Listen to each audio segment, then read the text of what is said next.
Once upon a time, in feudal Japan, there lived a samurai named Hachiro, known across the land not for his wealth or power, but for his unyielding spirit. His village lay nestled between mountains and valleys, often forgotten by the ruling lords but cherished by those who lived there. Hachiro had one goal in life: to protect his people.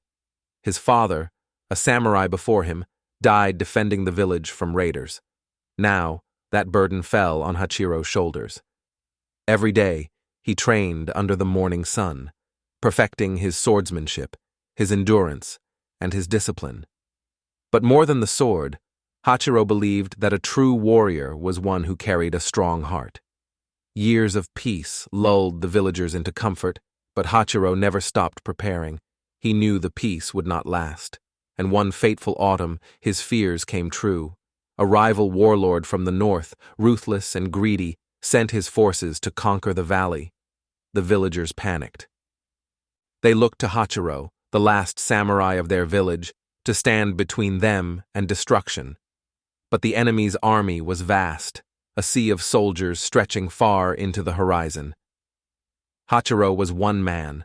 Knowing the odds, Hachiro gathered his village and spoke to them under the blood-red sky. "I do not promise victory," he began, "but I promise that I will stand. I will fight not for myself, but for each of you.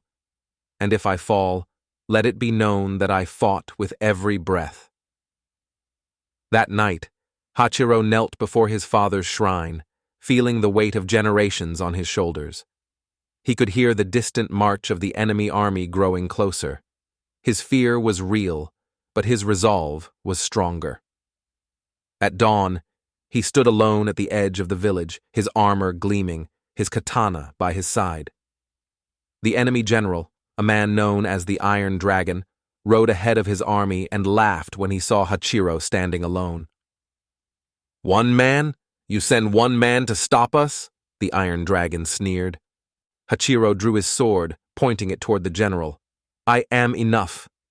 With a battle cry, the Iron Dragon's army charged. But Hachiro did not move. His feet were planted firmly in the earth, his heart calm. As the first wave of soldiers descended upon him, he moved like water, every slash of his sword precise and powerful. He was not fighting for glory or honor, but for the life of every villager behind him. Hour after hour, Hachiro fought. He faced impossible odds, but each time an enemy fell, it was as though the spirits of his ancestors lifted him back to his feet. His strength came not from his body, but from his unwavering belief in his purpose. The battle raged into the night. The villagers, watching from afar, could not believe their eyes. Though he was one man, Hachiro held the line. He became a living legend in that moment, a force that could not be conquered. Finally, when dawn broke, the Iron Dragon's army, exhausted and broken, retreated. The general himself, humbled by Hachiro's courage, withdrew without a word.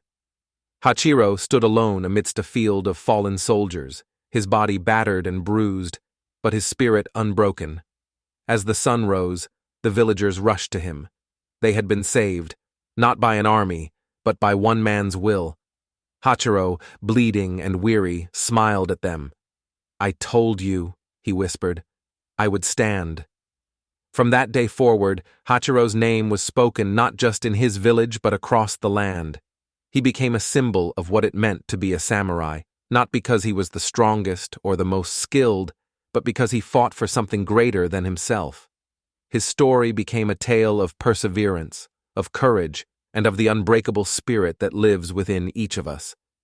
And long after Hachiro's body had faded from the earth, his legacy lived on, inspiring generations to come, a reminder that one person's strength can change the course of history.